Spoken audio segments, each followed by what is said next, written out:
you really see like that it's not only about you going into these communities and doing the things that you think that they need.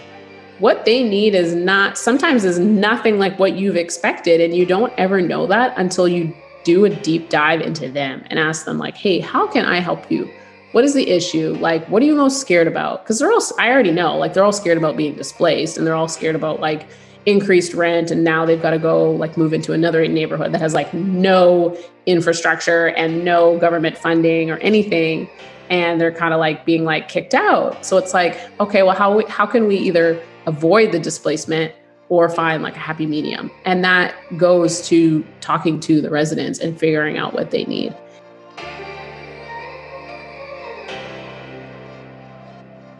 Welcome to the Share the Wealth Show, where minority professionals can learn to escape the racial wealth gap and catapult themselves into abundance.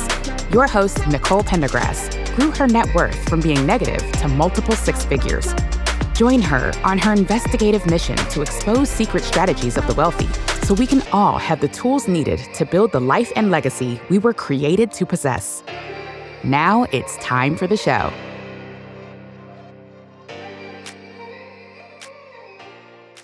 Hey guys, so we're back again. This is the second part of the episode with today's guest.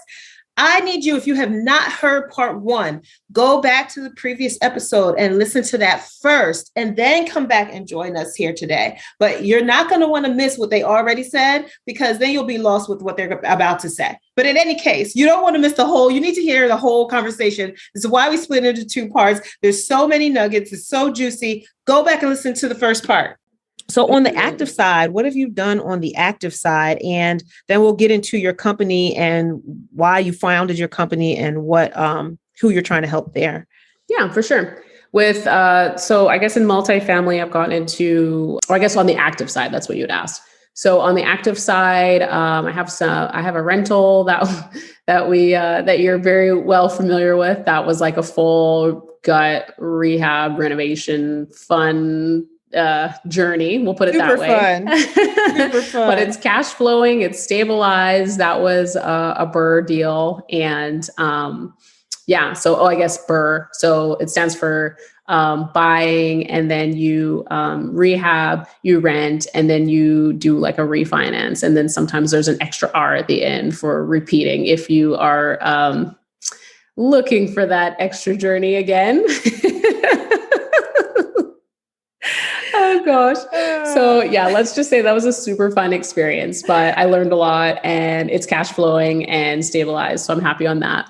So we had that. And then I also own some property, just like inner city Houston, that I'm going to do like a small development on, probably a duplex. So I've been drafting out plans and working with a builder on that to kind of get that going. And then on the active side as well, have done like a joint venture in a short-term rental development, which you and I are partners on. So excited about that with some other ladies, and then also apartments. So I've done a deal out in Columbia, South Carolina, and another one in Mobile, Alabama. And then we're about to start a 91 unit raise for a deal that's out in Georgia. So yeah. So basically I'm kind of growing in the apartment world and just doing a little bit of the small multifamily / single family stuff on the side. Nice. But that means you're like well diversified within the bubble of, real estate, because there's so many different strategies and routes you could go within there. This is like never ending. But yeah. So, okay. Now let's pivot and talk about Wicked Holdings. Tell them about that. Is your company? What made you come up with, what's the name about? And then what is the mission of your company, and what are you trying to accomplish through there? So Wicked Holdings is a company that I founded back in 2021, January of 2021. So it's still a little bit of a baby. It's about 1.5 years old. And Wicked, so I'm from Canada. So Canada, there, like up north, like the words wicked and like stoked, like we say things like that. And it just means like awesome. So when I thought of like my company, I was like, you know what? Like I want to meet other awesome people and I want my company to embody just awesomeness. And so that's where Wicked Holdings comes from.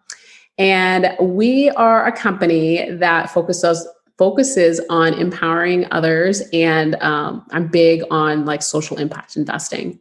So everything that's kind of on the residential / like small multifamily side. So not where I have like private, I'm raising private equity or have other investors in on the deal. This is just like family stuff for me and, my kids and my husband. But that is where I go into like distressed communities, inner city Houston. And I like to invest in there because I like to get to know the residents. I like to provide great housing for them where, it's been a problem in these distressed communities where you see a lot of homes that are like falling apart and they just like have been neglected for so long. Yet there's people that are living in there with like no heat, no electricity, no like running water. And they're still paying like market rents. And it's just like, why are you doing that? And you feel bad because you're like, okay, well, as the tenant, they should know better. But then at the same time, they don't, because that lack of financial literacy skills has really just held them back. And so that's why I go into those communities, because I'm like, okay, well, like, for example, as a realtor, you have the fiduciary duty to take care of your people that you are showing homes to and making sure that they are buying something that is like a smart buy and hopefully that they're listening to you. Well, as a real estate investor, we have a fiduciary duty towards our tenants to make sure that they're living in homes that are not falling apart and that have heat and have running water and have like more than 4 walls, And so that's why I specifically go into there. And it's just to, improve the community, uplift the community. I like to talk to the residents about financial literacy. I like to just help them out. And I also, whenever there's like other little jobs, like for example, when we were doing the rehab and I needed like the lawn and stuff done in between that time, instead of hiring like the guys that come out and do like our lawn out here in like the suburbs, I had like found someone that was local that lived in the area and got to know him. And so now I have him do like the lawns and stuff that are in that area as well. And it's just like a little side like hustle and stuff for him. But I know that it makes a difference because I can pay him probably way more than what other people are paying. And I know that because I was like, name your price. And one thing that I really want to start doing is like when I go out and I'm meeting other people that are in the community that are like asking me, or I've got them like for different jobs or whatever. I can just ask them and say like, what's your highest bill? And I mean, their highest bill is probably not going to be anywhere near what our highest bill is. Maybe it's $100. Like, I don't know, but what's $100? Right? So instead of, maybe a job doing the lawn might cost me $50. If they tell me, oh, my highest bill is like 100, then I just be like, okay, well, here's $100. Like that goes towards like your highest bill. Like, here you go. It's nothing for us to go out there and try to make a difference and improve the lives of other people. And so that's why I focus on like communities that are like that. Wow. That's very impactful. I love that. And even just thinking of taking that, because even when I'm hiring people for, my own properties, or specifically the one that I'm self-managing, just going and asking, what's your highest bill, or what price do you want? And, it's funny, I go back and I think about it for a guy that I did hire to help with like the garbage and removal from like the tenants and putting that out to the street. So I asked him one time, I just said, how much do you want? Because he was paying, I inherited him from the seller and he was paying a certain amount per month. And so that just kind of continued with me throughout, and the seller like, oh, don't worry, you don't got to pay a lot. You don't got to pay a lot, blah, blah, blah. And so we had just gone into that routine where he was doing the same thing all the time, but he was very reliable, great hard worker. There was never like issues, you know what I mean? And then when I finally moved from, and I would give him like every year I would increase it, and then it would be for the same for the year. I'd increase it a little bit. But then when I was moving, I was telling him, look, I'm going to need more extra eyes on the place. You're already coming by a lot. So, what would you want? And the price was like quadruple what I had been paying him. And at first I was like, man, but then I thought about it, I said, you know what? I should have actually probably been paying him that the whole time. Like, I wish he would have asked or said something to me earlier. And I don't know because I never asked him. But as soon as I asked him, then he did, you know what I mean? And it's been because he's a lifesaver. And right now he actually retired, but he got me somebody else to take his place who's doing the same, so it's like, those communities, when you treat people right, and, and I made sure that his payments would be on auto pay. So he would get paid. It would get electronically deposited to him every month. Like, so he didn't have to wait. You know what I mean? If he's doing what he needs to do on time and really helping me take care of the property, then I need to take care of him, on time. People shouldn't be waiting for payments. Right. But yeah, so that was a whole divergent thing, but sorry about that. No, anyway, it's good. Yeah, I love the whole social impact and being very intentional and purposeful about where you're investing and why, but still reaching out into other asset types within the real estate. So you're like well-rounded. So you still get to do what you want to do to create change in communities, but then you can still be involved in these other projects that can probably help elevate your family's, living in financial future and generational wealth too. So It's all like a combination. It's funny that you say that too about like the person, the previous seller that told you like, oh, like you don't have to pay much, because the same thing happened to me with the guy with the lawn. So when I was taking over this house and like before I had actually purchased it, the wholesaler was taking care of the yard for me. So again, it's like he didn't have to do that, but it was really nice of him to do that. And so when I had was kind of taking over, I was like, hey, I know you've been using a guy that's like in the area, like what's his contact information and how much does he charge? Because I was just curious, and so he told me, and I was like, dang, like that's not very much for like a yard that size, but okay. And so I had told him that, and he's like, he goes, oh, well, yeah, like they don't need much. Like it's, he's got a very like fair price. And I'm like, it's not about them needing that much as much as it is like, dude, you're making a fee on this. You could have paid him more than that. So that's kind of how I knew like where his like bottom, like what he had been like paid before. And I made sure to like go pretty well above that percentage wise. And then also too, in talking to, I went to like an open house in one of the areas that I was investing into. And I saw that across the street, there was like a bunch of houses that had just been built. So they were doing like a build to own kind of, not even a community. It was maybe like 6 houses, like all in a row. But it was kind of sad because you look at it and you're like, oh, wow, there's 6 brand new homes. And then across the street, they're all like raggedy and falling down. And so I noticed being at one of these events that the lady across the street that lived in one of those homes that was like falling apart was there. And she looked like very uncomfortable. And I don't know, you know how I am. I like to kind of read people and really kind of, I don't know, I just notice things about people. And so I noticed that there was something a little bit off. And so I went purposefully to go and try to like connect with her and whatnot. And I got some pretty good insight as to like how the community was feeling, how she was feeling about all of like the changes and stuff that were happening, like where she came from and what kind of work and stuff that she was doing. And it's just like, man, like, you really see like that it's not only about you going into these communities and doing the things that you think that they need.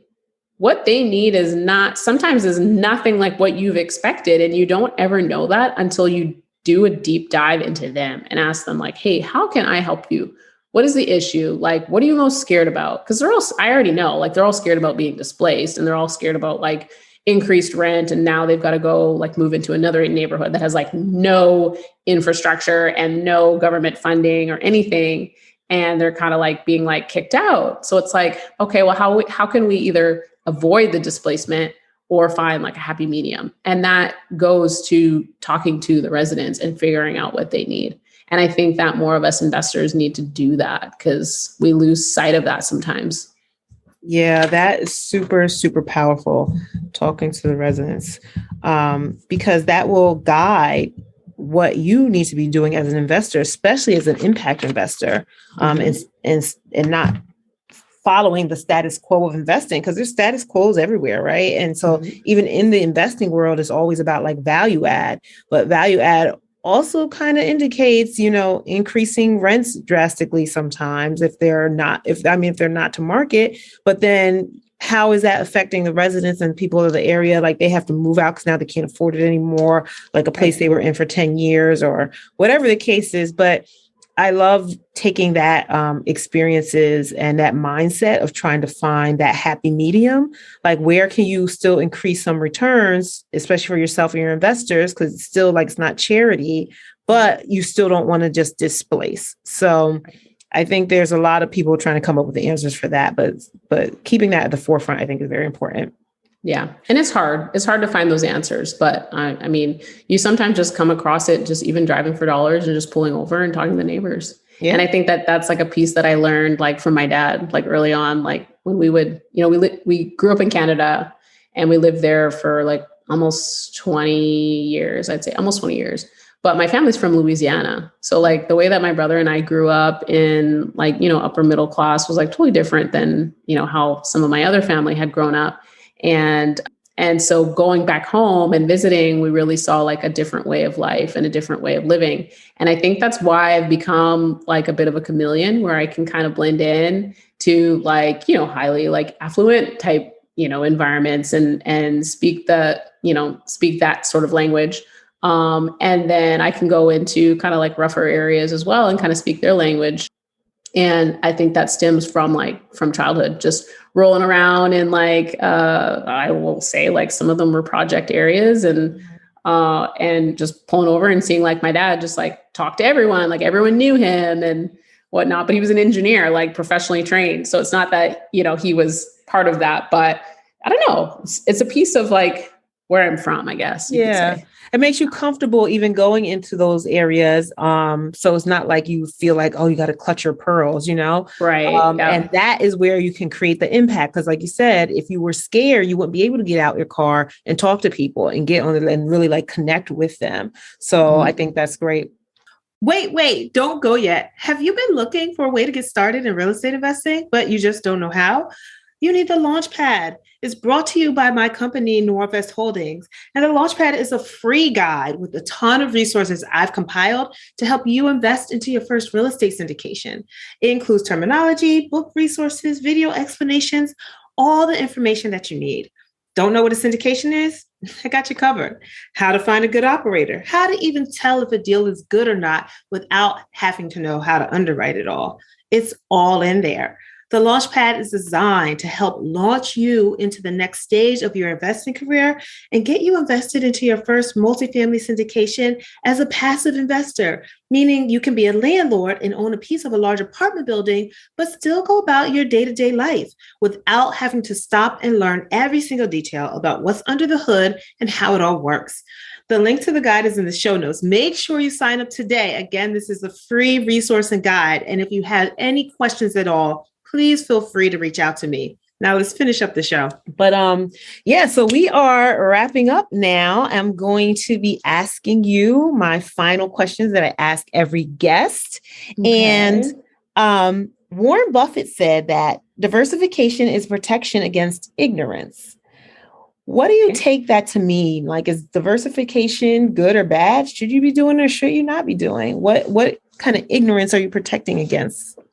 I think that you can only diversify into assets or things that you are familiar with or that you've educated yourself on. Like for me, I would have no business, no right way of even thinking if I like all of a sudden decided I'm going to go invest in art or I'm going to go invest in NFTs. Like I don't know a damn thing about like either of those things. So why am I doing that? But I know about real estate and I know about stocks and I know about that sort of stuff. So I can invest in that sort of stuff. But like when I see like Bitcoin mining and all that stuff, that is ignorance to me because I don't know anything about it. It's not calling anyone ignorant. It's just, I don't know anything about it. And it would be ignorant of me to invest in something that I have like no clue what it means. Yeah. And you know what? I think that's part of his thing because he's like never lose money, but how do you not lose money? You need to know what you're investing in. You have to, have some information on that. Okay, great. I love that answer. Okay. So have you played Monopoly before? Yeah, I play Monopoly Junior. I guess that counts. I've not played Monopoly Junior, so I don't even know if they have the same ones, but Boardwalk versus Baltic Avenue. So the most expensive property versus the cheapest property. Which one are you buying in your strategy to win and why? And I can only buy one. Okay, so I have a follow-up question on that. With the one that is the least expensive, is that wait, you are the only one who has ever asked me a follow-up question to that question. Really? Yes. Okay, like, what's the follow-up question? I want to know if this is a D-class neighborhood, a C-class neighborhood. I want to know. No, you have to make your own assumption of what type of neighborhood that is. Why? Well, that's like investing in like a class like A property in an A neighborhood that's like super expensive. I don't know. I want the one that's like appreciating, not already like at its highest point. But I can't invest in the little one if it like the cheapest one if it's like in a shitty neighborhood. I don't want that one. Girl. You got to make your own assumptions. Tell me what the criteria is around the property and why you bought it. Okay. I can do that. I can make assumptions. Okay. So if I am investing in the one that is like the cheapest one, but the area is changing. It's not, I'm making the assumptions that this is not a D-class neighborhood because I don't invest in those. Okay. C-class, sure. But I want some change that is signaling that there's going to be some sort of appreciation with this asset. I don't want to buy it if it's like 40 grand and 10 years from now, it's also worth 40 grand or maybe 20 grand. Like that's not. But what if it's 40 grand, but it cash flows $1,000 a month? Okay, well then that is a different story because then I can leverage that huge cash flow to go buy that asset that's more expensive. So then I get both. So, okay, if I'm making that assumption that one is cash flowing really well and the other one is not, it's just straight up appreciation, then I'll go for the one that's cheaper and leverage that to buy more. Jeez Louise, this is supposed to be like a fire round. Well, you already know me. I told you I was an accountant back in the day. That is definitely your accountant brain coming out. Okay. So, all right, this is a new question that I need to start asking. I just came across this. I heard somebody else say it and I thought it was fantastic. So you are the first person that's getting this question. Okay. In the next 6 months to a year, what is the one thing that you are focusing on or the one resource that you would need to catapult your business or personal or whatever, your life, one of your major goals? What is the one thing that you would need to catapult that to the next level? I would say I need more revenue that's coming in. I would say revenue just so that I can, because like as you're starting a business, you're wearing like literally 1,000 hats. And I feel like I might have 2,000 on my head right now. And how do you grow if you are doing everything? And I'm getting to that point like today where I wrote down like, I had like a couple of things, couple of projects that I was like, okay, I could use a VA for this, but I can't like not pay them. So having some revenue that's coming in that's consistent that I can then use to start hiring, whether it's an EA or hiring a virtual assistant to help me with some of the things that are like very monotonous, the things that I don't really just want to do that are kind of like admin type projects and whatnot, that are keeping me from doing more of like the high dollar projects, I guess you could say. Okay. So basically like capital to hire assistant. Yeah. I have like 1,000 hats on right now and I don't have any more arms. So I need someone else. I need some extra arms. Well, your bun is high enough to hold the hats. It can go like this. That's why I made it. I did this right before our interview. I was like, okay, I'm gonna raise my hair up because I got a couple extra hats that I got to put on later on. Oh man. Okay. This was great. Thanks for coming on. I really appreciate you. And can you tell the listeners how they can best reach out to you? Yeah, for sure. Well, thank you for having me on, friend. I'm excited to have been here. The best way that you can get a hold of me is on LinkedIn. So under Nicole Gauthier, and that's spelled Gauthier. Or you can head on to my website at www.wicked-holdings.com. And there is where you can like learn a little bit more about me if you care to do so. And you can find out more about the investor process as well as like my free guide. And you can book a call with me there too. So it's easy to get a hold of me. Perfect. And we'll have all those notes, all those links in the show notes. So everyone just go down, scroll below and click on the link and get connected with Nicole. I'm sure she's more than happy to talk to you, help you on your journey, share her resources or anything that can help you in your journey to building wealth. Absolutely. So Thank you again. a wrap. Bye. Thanks. Did you love this episode of Share the Wealth Show? Be sure to connect with Nicole by following her on LinkedIn, Instagram, or Facebook. If you picked up any of the gems that were dropped by today's guest, make sure you not only put them in your bag, but if you know of someone who would benefit from this information, don't keep it to yourself. Share the wealth and make sure to leave us a rating and review. We'll see you for next week's episode. Subscribe so you'll be notified.